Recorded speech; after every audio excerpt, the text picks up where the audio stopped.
Well, GM is hunting for a new chief executive to take the wheel after the resignation of Fritz Henderson yesterday. Now, joining me now is Michael Robinet of CSM Worldwide. And Michael, great to have you with us. And of course, this news really took the markets by surprise. I mean, there was absolutely no hint until just a few moments before the board met that he would be on the way out.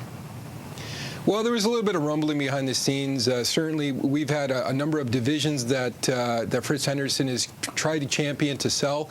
And the only one that may go through is Hummer. Saturn certainly didn't go through in his closing. Saab is still on a deathbed, and we're still not sure what's going to happen there. And obviously, we all know about the Opel saga. So there's a lot of balls up in the air at General Motors, and certainly they're going to need someone who's going to be able to make sure that they all stay up in the air and then they land properly.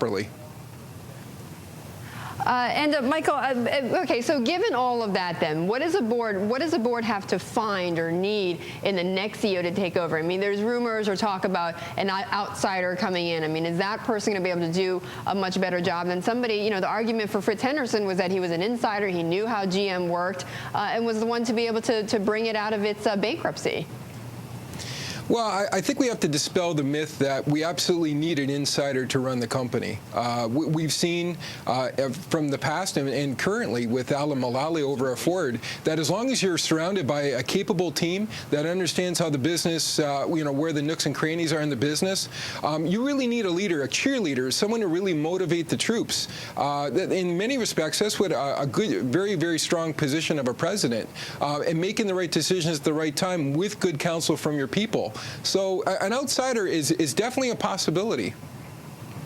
And Michael, I mean, you are hearing a lot of course, speculation and rumors these days about GM. But I mean, who could it be? Who would be an apt fit for GM to run this company?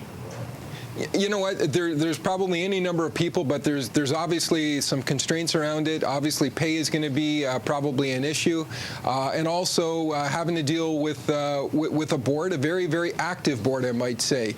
This board is definitely more active than the previous number of boards over at General Motors, where certainly they took a more laissez-faire attitude to the business. This one is very much more hands-on. So anybody who moves into that role is going to have to go in with eyes wide open and fully understand that. Okay. All right, Michael, thanks so much for joining us